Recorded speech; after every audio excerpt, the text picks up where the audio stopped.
Al menos dos cabos sueltos tiene el plan de retomar las clases presenciales en la primera quincena de marzo de 2021. Y ninguno de estos aspectos pendientes se refiere estrictamente a la pandemia, que tiene entidad propia para frenar cualquier intento de, si llegara a desbocarse la curva de contagios, obviamente.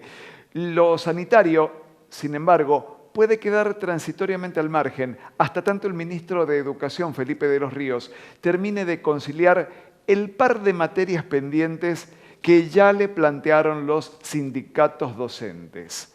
La primera de ellas, de estas materias pendientes, es el protocolo de funcionamiento. Mientras el ministro asegura que San Juan ya tiene un reglamento acomodado para convivir con el coronavirus, los gremios no piensan igual. Plantean que aquel contexto previo a la circulación viral comunitaria y con tan solo 22 casos positivos era absolutamente distinto al que hoy atraviesa la provincia. Los representantes de los docentes gozan de una muy buena relación con Felipe, llamándolo así por su nombre de pila. Tienen línea directa, hablan sin restricciones de días ni horarios, se comunican en el mismo idioma y eso en el ámbito educativo es invaluable. Pero aún con el tono cordial que envuelve las conversaciones, aún con una gran sonrisa dibujada de oreja a oreja, los sindicatos plantean que aquel protocolo de agosto merece mínimamente una revisión. Hay un argumento de peso a su favor más allá de los números epidemiológicos, y es que las clases presenciales se retomaron en fase 5 y hoy la provincia continúa en fase 3, con muchas flexibilidades, es cierto, pero la realidad cambió de manera innegable. Para el gobierno provincial fue una conquista que, en la tierra de Domingo Faustino Sarmiento, se pudiera ganar la delantera el 10 de agosto, al ser la primera provincia que volvía a abrir las escuelas, mientras el resto del país continuaba totalmente cerrado. Aquel ensayo duró poco. El 19 de agosto estalló el brote de contagios en Caucete y ya nada fue igual. Aquel argumento de ser la cuna sarmientina y permanecer con las aulas vacías hoy pesa doblemente. La bimodalidad llegó para quedarse. Retomar la presencialidad de ninguna manera debería suponer el retorno a la vieja normalidad. Eso no ocurrirá, en absoluto. Sin embargo, el diseño de la nueva normalidad todavía presenta algunos grandes signos de interrogación. El transporte de alumnos y docentes es uno de los temas centrales que tendrá que ponerse sobre la mesa de diálogo más temprano que tarde.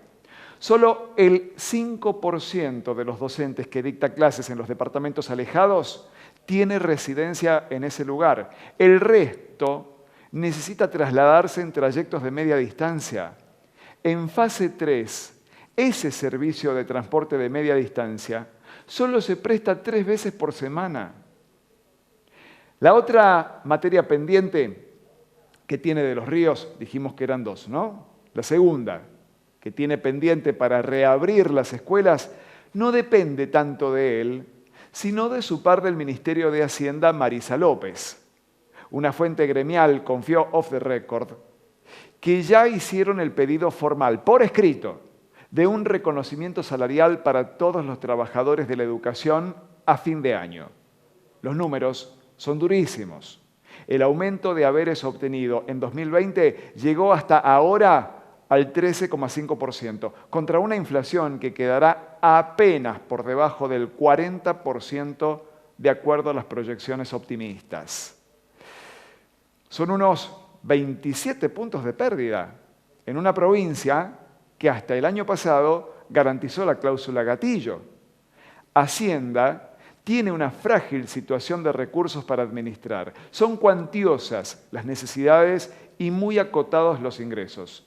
Reabrir la paritaria resulta prácticamente inviable si la pretensión es acordar un aumento de sueldos. La solución intermedia, posiblemente, sea una suma no remunerativa y no bonificable. Un esfuerzo por única vez que no genere una erogación permanente y que, al mismo tiempo, permita ganar tiempo, valga la redundancia, hasta llegar a la próxima mesa salarial, allá por febrero o marzo de 2021. Por supuesto, el Frente Sindical Docente no es el único que debe atender la ministra López. Salud Pública intenta destrabar el acuerdo con el sindicato médico por estos días y es cuestión de tiempo para que los gremios del escalafón general pidan alguna atención que descomprima el fin de año.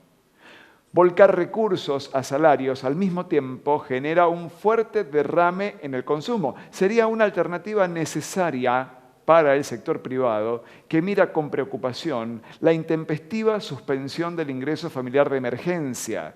Eso impactará seguramente en una caída de ventas. Todavía más, es natural que el gobierno provincial fije como prioridad retomar las clases presenciales. Hay presión de algunos sectores de la sociedad civil que no justifican el contraste de escuelas cerradas y bares, casinos y gimnasios abiertos. Pero también hay todo un esquema de proveedores que dependen de la actividad educativa plena para volver a trabajar. Por ejemplo, los servicios contratados para el traslado de los alumnos. El gobernador Sergio Uñac viene de participar del segundo Foro de Líderes por la Educación, organizado por el Grupo Perfil de Jorge Fontevecchia, con el respaldo de la UBA y de la UNICEF. En realidad, el Positano fue anfitrión, puso la Casa de San Juan en Buenos Aires como sede para el encuentro. Estuvieron desde el ministro de Educación, Nicolás Trota, hasta los referentes más encumbrados de la política educativa de todo el país. Todos reunidos por un desvelo común: ¿cómo reparar el daño causado por la pandemia? Hay una decisión tomada. La presencialidad resulta insustituible porque iguala en las diferencias. Ahora, para caminar en esa dirección, no obstante, habrá que rendir un par de materias pendientes. Jaque mate.